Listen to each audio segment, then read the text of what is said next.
in here at Strong Inspirations. And at Strong Inspirations, we give you some strong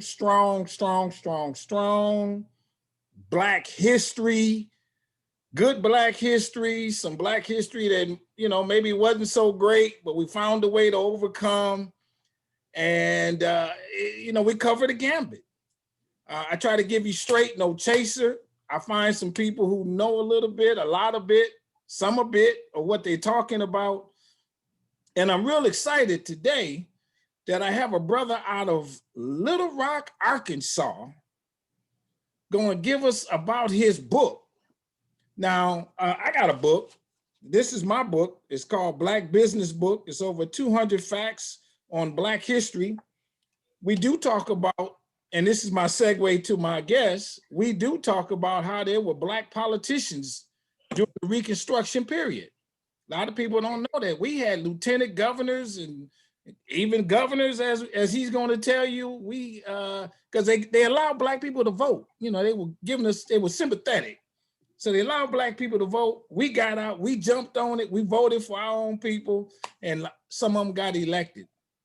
So hit the like button on this, because you're going to like this interview. Hit the subscribe button, because I'm coming at you every week with 1, 2, 3 videos. Hit the notification button so you know when I'm coming at you, and then tell somebody so that everybody can be in on this, all right? So let me guess, introduce yourself. We go from there. Okay. Hi, my name is Dr. Brian Keith Mitchell. I'm a professor of history at the University of Arkansas, Little Rock. And I'm also the author of Monumental, Oscar Dunn and His Radical Fight in Reconstruction, Louisiana. You got a copy of the book? You got this show? You got a book in front of you right there? Yeah, I can grab a copy real quick. Hold on. Yeah, go ahead, man. We got to see the book, even if you got to get up.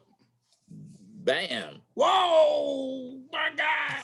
Man, got this book. Bend it down so the glare. Yeah, bend it down so the glare. Yeah. Lift it up, bend it down. Yeah, oh, there it is. There it is. Right on. Everybody, y'all see that book? Go get you a copy. We're going to have a website and everything where you can get it at the end of the video. He's a doctor, PhD doctor from where? Where did you get your doctorate? The University of New Orleans. I'm a native New Orleanian and an ancestor of Oscar James Dunn. So I wrote this book about a family member, a distant relative. How did you find out about him? Actually, that's where the book begins. The book begins when I was a young boy in 2nd grade. And I was born in New Orleans. I'd moved up to Chicago. Parents were getting a divorce, and I got sent down to go stay with family members. And my grandmother, you know, you're at your great grandmother's house. There's not much to do except go through old Jet and Ebony magazines. Yeah. Old photo albums, you know? Yeah. That's where this starts. Me looking through old photo album and seeing an old article from the 1860s about Dunn. And she had clipped it and put it into a scrapbook. And I'd asked her, you know, why does this guy have our same, you know, the same last name as you? And she was like, well, you know, he's related to your grandfather. Well, and she tells me the story of his life. When I go to school that week, they're talking about the government. And we're asked, you know, we're told about who the governor was at the time and who the lieutenant governor was. And the teacher asked if I knew of any other governors. And I said, yeah, you know, my great uncle had been a governor of the state of Louisiana. And I said, his name was Oscar James Dunn. And she said, no, it's not true. You know, right. I'm sure that no one believed that. There had never been a governor. And I said, no, not only had there been one, but there had been 3 lieutenant governors. And that just got me sent to the office. Oh. So you gonna get And beat down for telling the story.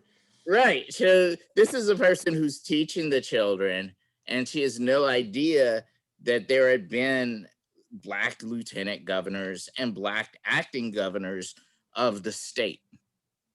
So uh, I went through high school and I heard very, very little about African American history. What I generally heard wasn't true and was not favorable.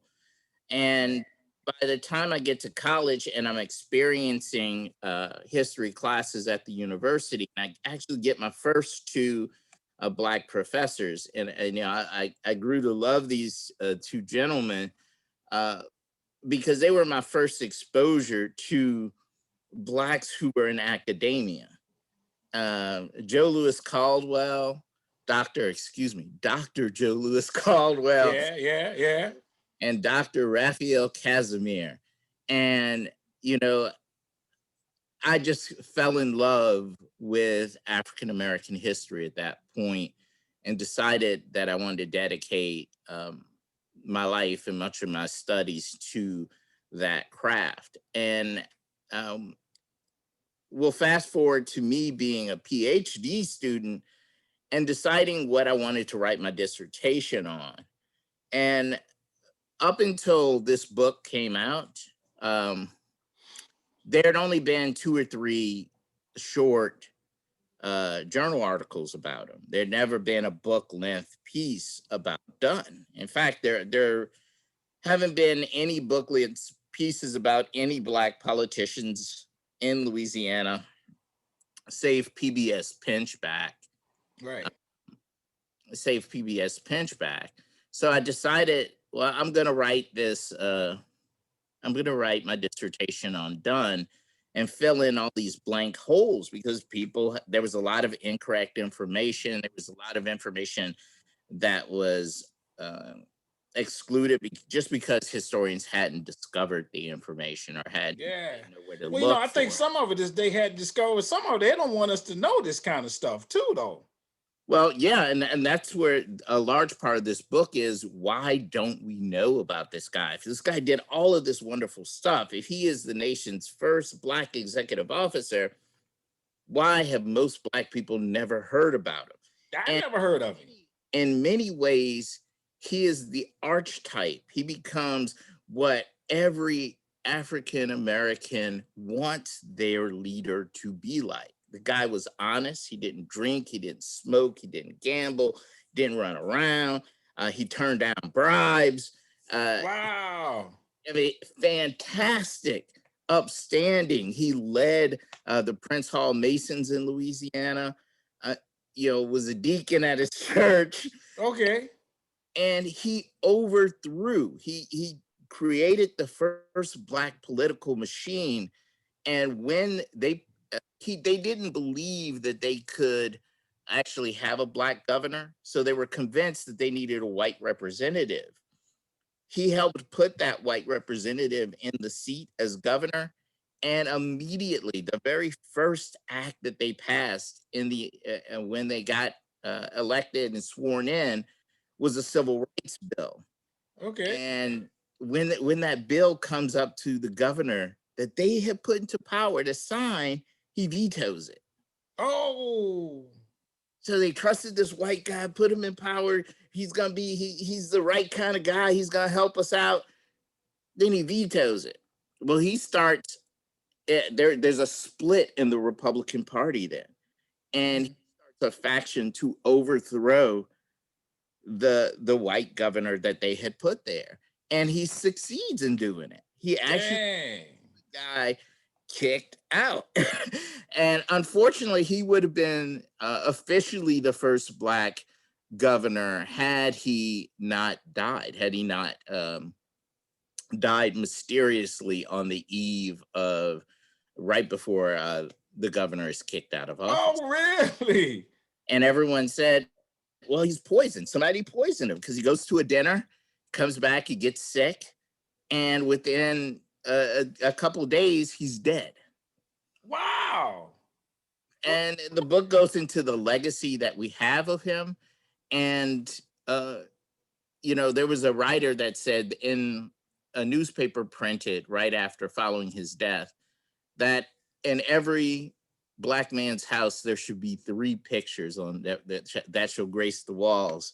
And he said that of Abraham Lincoln, that of Ulysses S. Grant, and that of Oscar James Dunn. Now everybody knows who Abraham Lincoln is. Yeah, sure. Everybody knows who Ulysses S. Grant is. Yeah, sure. Nobody knows who Oscar Dunn is. Sure. Let me ask you this now. Give us the time period of when this happened. When does he? Well, get elected, he's born in 1824, and he's born Okay. a slave. And he dies in 1871. He assumes the position of lieutenant governor in July of 1868, and in November of 1871, he dies of mysterious causes. So did he? Who voted for him? Did white people vote for him? Were there enough Black people to vote? How did he get elected?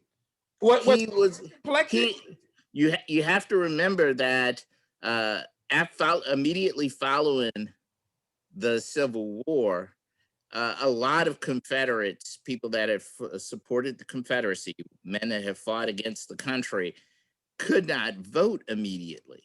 So really, he wins largely because Blacks make up the majority of registered voters in the state.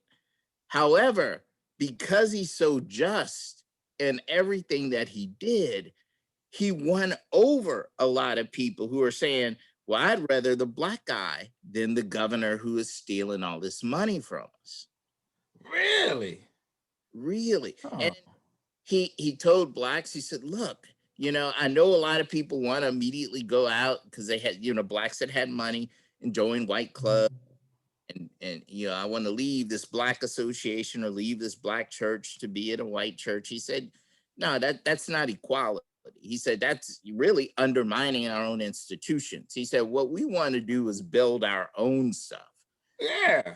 We don't need to support that guy's theater if he doesn't want us in his theater. We don't need to guy's restaurant if they don't want us in their restaurants. He said, what we want to do is build our own. And he started an organization called Bakery for the People that was a collective modeled on collectives that were popular in Europe at the time. And he said, look, if every Black person gives a little bit of their money to this collective, and the reason I called it bakery is because the biggest staple in people's diets at the beginning was bread. He said, we start with a bakery, everybody buys bread. Yeah. And from there, we'll open up blacksmith shops. From there, we'll open up restaurants. From there, we'll open up. But it was really hard for him to get the people. And you have to remember that these people, most of them had just a year or two before been slaves. It's hard for them to wrap themselves around this economic model that he suggested for them.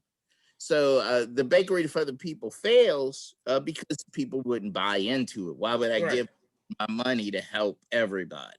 And he said, to help you. This is going to help, build a future for us. He says, as long as we continue to work for them, they control us. Now, let me ask you this, though. Okay, it's 1865. Slavery just ended. Does anybody have any money? Slaves have any money? You talked about slaves don't have any money, but you have to remember that the largest free Black population in the South was in the city of New Orleans. And they were extremely wealthy free Blacks. There was a man by the name of McCarty whose net worth was $500,000 then. And he, a Black guy. He didn't own a block. He owned an entire square of the city and collected rents on it. A Black guy. A Black guy. And this is during slavery. And this is during slavery. People just don't know that, man. That's incredible. He is the first, Oscar Dunn is also the first man ever suggested by the Republican Party to run for vice president of the United States. A Black man. A Black man. So there's Black people down there that's got money. They free Black people. what did Dunn do to make a living? What did he do?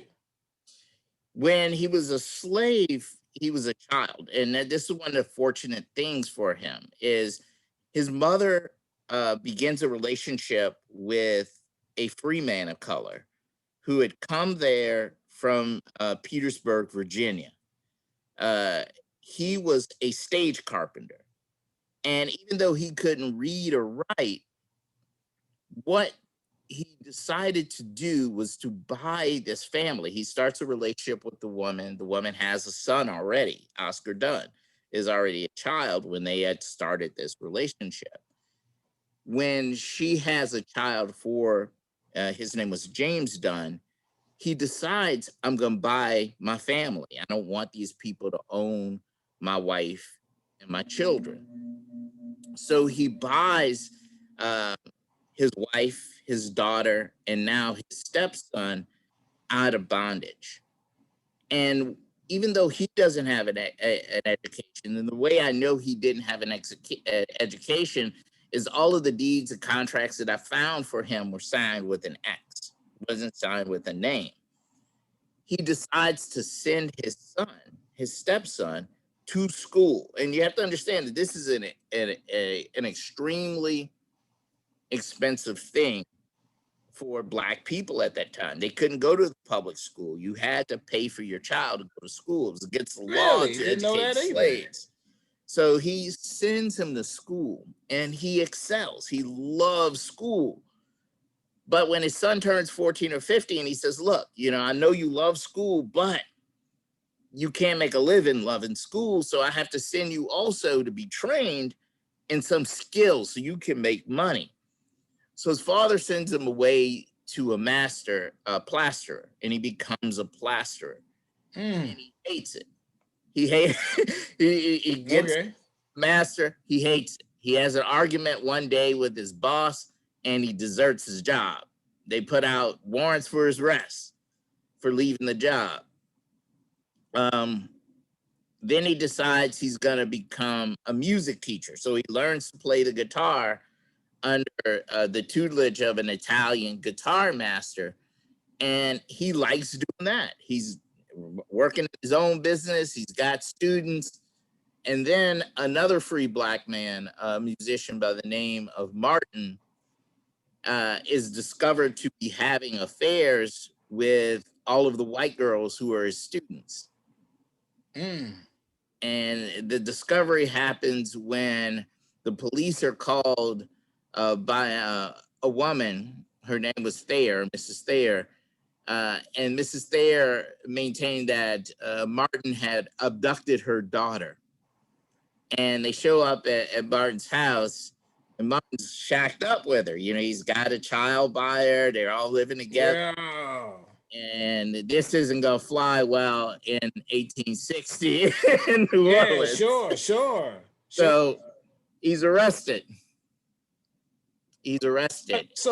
So he had his own business. He's a religious man. Dunn decides, I can't be a musician because there's too much attention around being a musician. So he goes back to being a plasterer. And he does this until the Civil War happens. And he realizes after the Civil War, there's all these Black people that are now free and they need work. And all these masters that need workers. So he opens something called an intelligence office, and what we would think of it today as an employment agency. I got you. And he begins writing contracts for those newly emancipated, people that had been enslaved. And I got you. I'll take a fraction of what each of them makes as my commission. And he becomes really, really wealthy doing that. Very, very quickly becomes wealthy doing it. Because he rises at the same time in the ranks of the Freemasons, he also becomes sort of a civic leader. And when the Blacks in the city of New Orleans, and they do something very radical that they didn't do anywhere else. They form an organization called the Friends of Universal Suffrage. And the Friends of Universal Suffrage is bent on getting blacks, and not all blacks initially, but free people who had been free and educated, the right to vote. And they realize Abraham Lincoln is in office. He hasn't been assassinated yet. That, you know, we can send a couple people up to him, and if we send our best people, people that we think Abraham Lincoln is not going to object to, then Abraham Lincoln just might give us the right to vote. He let all the slaves go, so maybe he'll give it. You know, Okay. he'd been part of that 13th Amendment movement. Maybe he'll give us the right to vote. Okay. Not to send two guys to meet with, and this is a story nobody knows. They decide to send two guys to meet with Abraham Lincoln, and they send a man by the name of Rudnez, the younger brother. They had owned the daily, the nation's, the whole United States' first daily newspaper, owned by black people. And they send another man by the name of Arnold Burtnell. And these two men appear physically to be white. They're both well educated. They both went to school in Europe, cultured, sharp dressers. And they do this on purpose, because what they want to convince whites in Washington, D.C. is that all black people in New Orleans are like this. Okay. Dunn doesn't look, and Dunn's the leader of this organization. Dunn doesn't look anything like that. So he's not a light-skinned guy. Brother, yeah. Dark-skinned brother. Doesn't look really these guys. But they send them up there, and Abraham Lincoln's so impressed with them that in his very last speech that he gives from the White House portico, he says, look, I'm not totally against, you know, giving some black people, particularly those that served in the military and those that are educated, like these people that came from New Orleans, the right to vote. So, I mean, they begin this early campaign for 15th Amendment, this very, very early campaign to get suffrage. And they will be successful in that campaign. That campaign will win. But one of the things that's interesting about the book, and that a lot of people have loved about the book, is when you look at the events in the book, the riots, the massacres, the protesting, the tricks, political tricks that go on, it is so familiar. It's so familiar to the times that we live in right now. I got you. Okay. It's beautifully done. Like I said, I purposely did it as a graphic history. And a graphic history, the reason I chose a graphic history rather than a standard academic book is I really wanted younger readers to start reading. Phenomenal, man. These people. I really want it to be used in middle schools, high schools, and colleges.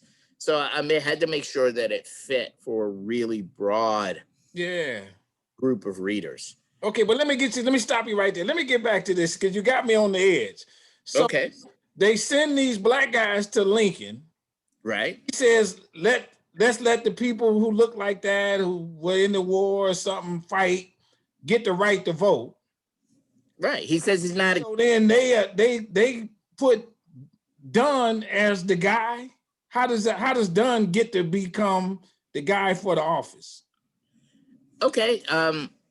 That's not the first office he gets. You have to remember what happens to Abraham Lincoln a few days later. Abraham Lincoln is shot. And they don't want to lose momentum, right? They're like, oh, we're so close. You know, we had Abraham Lincoln on our side. The summer of 1866 follows that.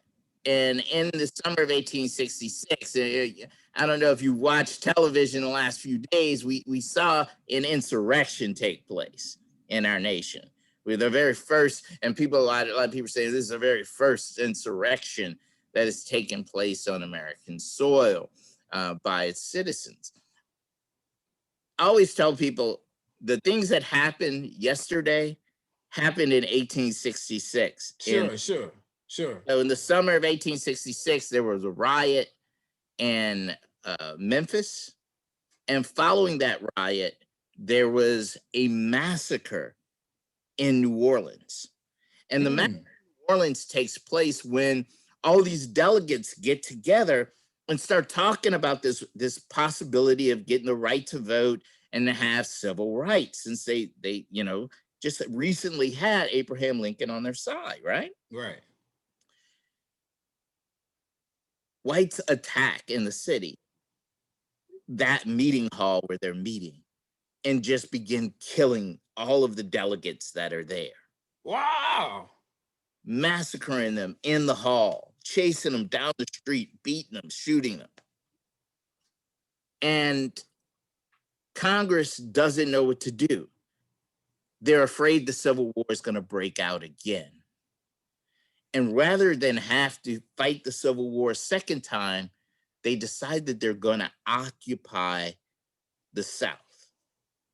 They decide all the politicians, white politicians that are in power, we can't trust them. A lot of them were involved in these riots in Memphis and in New Orleans. We can't trust these people, so we're going to have to replace them all. And they want the loyalty of the Blacks. And they've already been given this idea if Blacks could vote, with Abraham Lincoln having and the Republicans having passed the 13th Amendment, it's natural that they'll vote for us forever. So they start putting Blacks in appointed offices when they remove the whites. And this is where Dunn's first opportunity in politics happens. He is given a post on the city council. At the same time, or shortly after, he's also given a post as the assistant recorder of the second district. And if you know New Orleans is divided into a series of municipal districts. Each of those municipal districts is ran by a recorder. And a recorder is like a miniature mayor. He has his own. I got you. Has an immense amount of power. I got you. It's the assistant recorder in the second district. And his popularity grows on the city council and as the assistant recorder because of how fair he is. One of the big schemes that planners had to try to get free labor was to start apprenticeship programs that, and I'll call them in quotes apprenticeship programs. Sure. Where in actuality, were an excuse to take Black children and put them out in the fields under the guise of saying we're training them how to do agriculture. I got you. And he was against this. Him having grown up as a slave as a child said, no, this isn't what our children don't need this. Yeah. He's considered one of Louisiana's most honest politicians. When he died, he had the largest funeral ever attended in the city. Over 20,000 people went to his funeral. Unbelievable. Wow. 20,000, both Black and white, went to his funeral. Unbelievable. He had spent most of his fortune helping people, like building orphanages, helping to educate the people of the city.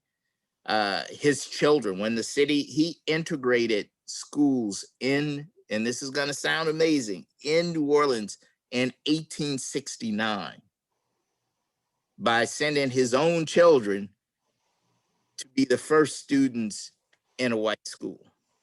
Wow. Now his name is what again? What's his name? Oscar James Dunn. Oscar James Dunn. Show the book again. That's the book. How do people get copy? Is that how he looks?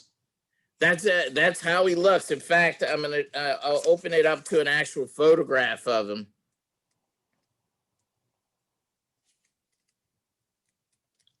Amazing story. Unbelievable. Yeah, and very few African Americans outside of New Orleans have ever heard of him. Are there monuments in New Orleans for him? It's funny, that's how we got to the title monumental. Um, One of the ways that we were able to do the book was, I don't know if have you heard of Mitch Landrieu, the mayor of the city of New Orleans, who knocked down Confederate monuments? Yes. When he makes that brave decision to remove those Confederate monuments, a huge discussion opened up in the city of New Orleans over what should replace them. And one of the things that most people don't know is when Dunn died, they passed a bill in the legislature and put aside an enormous amount of money to build a monument to Dunn.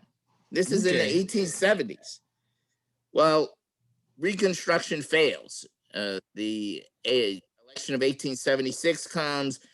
Nobody's going to build a monument to a Black guy after that. Yeah. And the monument is never erected, even though money had been allocated and the legislature had voted on it. Right. You got the picture? Yeah. Let's see the picture. The question that emerged was, what do we do? Okay, now hold it down. Oh, okay, I see him. Yeah. I see him. Now, how do people get copies of your book? Books are available. You can order it online from Amazon.com, Barnes and Nobles, Target, or you can go to the University of Virginia Press and order it from them. We purposely made it extremely affordable because I want this in the hands of children, as many of our children as we possibly can get it in the hands of. Okay, we're gonna work that out. And you can buy this for $20. We're gonna work it out. We're gonna push it. Everybody, I told you you're gonna like this video. Man, you thought I was joking? I told you we were gonna like this. It blew my mind. I never heard of it. I knew now the Black guy that I know that won, and they say maybe the first was Revels or Hiram Revels. Yeah, I know that name. I didn't know Dunn's name. Thank you so very much for coming on the show. I'm telling you, people, you need to like this video. You need to subscribe. You need to buy his book, buy my book. We coming at you strong. And don't forget to subscribe to this channel. Thank you. Subscribe. You got any like a closing comment or something like that? And I thank you so very much for being on here with us. How long did it take you to write it? What's a quick answer to that? A closing comment? To complete the book took us actually 4 years. 4 years. It's like a long time, but you have to remember that we have to coordinate with an artist. The artist was in Washington, it was in Boston. And then we had to take the dissertation that initially started it. And it's actually much longer than the book. The book's almost pages long. Yeah, sure. I want to close by reading you the dedication of the book. Please do. This book is dedicated to our ancestors who bore yokes of oppression, but never stopped fighting, working, and praying for their progeny, that their progeny would live better lives than their own. This book is dedicated to our heroes who rode buses, marched countless miles, protested throughout our nation, and defiantly knelt so others might stand proudly. This book is dedicated to every child born of meager means that dreams of changing the world. Know that you too are America. Beautiful. Everybody, thank you for watching Strong Inspirations once again. Brian, Keith, Mitchell, thank you for coming on, brother. I wish you Godspeed. I wish you safe. Stay strong, stay safe. Stay on your grind, doing what you're doing. I'm gonna tell some people, everybody, we out. Thank you. Thank you for having me, Anthony. Yep.